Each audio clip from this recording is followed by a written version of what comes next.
Trump కూడా మరి రెండోసారి అమెరికా అధ్యక్షుడయ్యారు.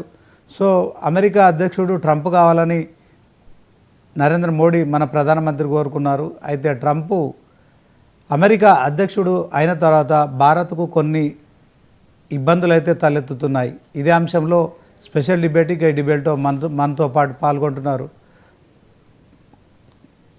కోటేశ్వరరావు గారు ఉన్నారు, అనలిస్ట్ గారు. ఆయనతో మాట్లాడదాం. ముందుగా Koteswararao sir, good evening sir. Good evening sir. ఇప్పుడు మనం దౌత్యపరంగా అమెరికాతో ఇండియాకు అమెరికాకు రెండు రకాలుగా కూడా ఎగుమతులు దిగుమతులు అయితే కొనసాగుతున్నాయి. ట్రంప్ రెండోసారి అధ్యక్షుడు అయిన తర్వాత కొంత భారత్ను టార్గెట్గా చేస్తున్నట్టు స్పష్టమవుతుంది. 25% అంటున్నాడు, మరొక 20% అదనపు సుంకాలు విధిస్తున్నాడు.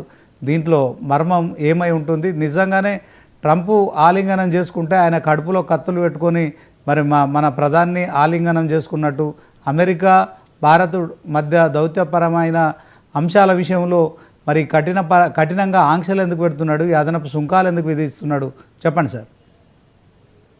గడిచినటువంటి 35 సంవత్సరాల్లో, అంటే 35 సంవత్సరాలు ఎందుకు అంటున్నాం అంటే, సోవియట్ యూనియన్ కూలిపోయిన తర్వాత రష్యా ఇతర అనేక దాని రిపబ్లిక్స్ అన్ని స్వతంత్ర దేశాలుగా ఉనికిలోకి వచ్చాయి.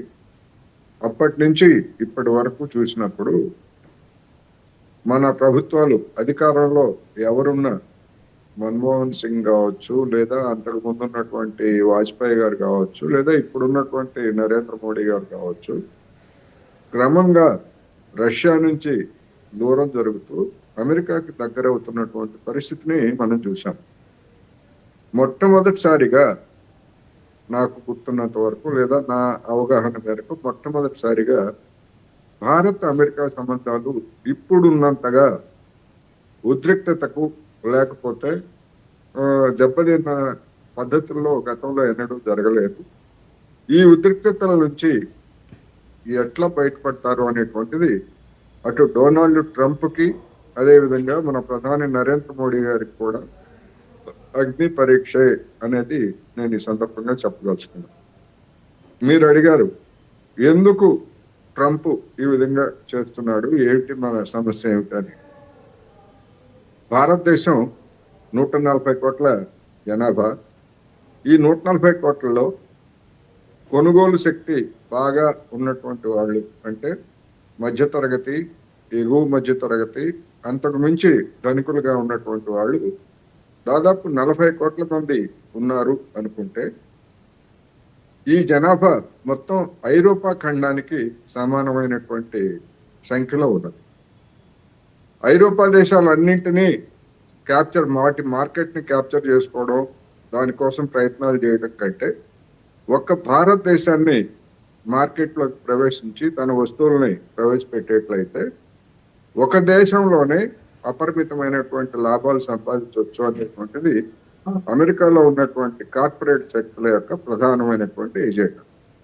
అందుకోసమే మన మార్కెట్ని స్వాధీనం చేసుకునేందుకు, లేదా తమ వస్తువుల్ని మన మీద రుద్దేందుకు గడిచినటువంటి 35 సంవత్సరాలుగా చేస్తున్నటువంటి ప్రయత్నాలని మన ప్రభుత్వాలు అధికారంలో ఎవరున్నా చాలా వరకు నిరోధించాయి. ఇప్పుడు ఆ నిరోధానికి ఒక స్థాయి వచ్చింది. తేల్చుకోవాలి, అటా ఇటా అని తేల్చుకోవాలి. ఏమిటి మన మీద రుద్దదలుచుకున్నది ఏమిటి అని చూసినప్పుడు, అమెరికాలో ఉన్నటువంటి కోళ్ల ఉత్పత్తులు, లేదా పాల ఉత్పత్తులు, వ్యవసాయ ఉత్పత్తులు అక్కడ ఉన్నటువంటి జనాభా అవసరాలకు మించి ఎన్నో రెట్లు ఉత్పత్తి జరుగుతున్నటువంటి వాటిని మన దేశంలో కుమ్మరించాలనేటువంటిది ఒక ప్రధానమైనటువంటి లక్ష్యం.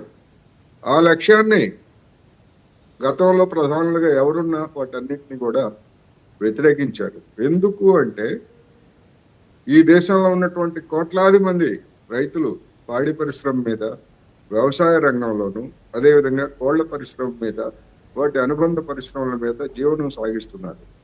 అమెరికా ఉత్పత్తులే కనుక వచ్చేట్లయితే అవి ఒక్క అమెరికాకే పరిమితం కావు.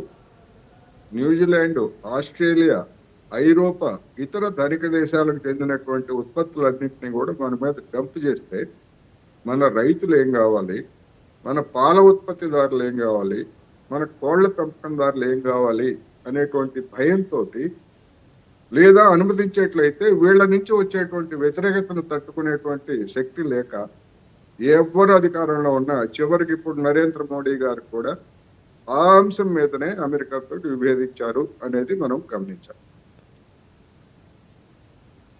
అంటే సార్ ఇప్పుడు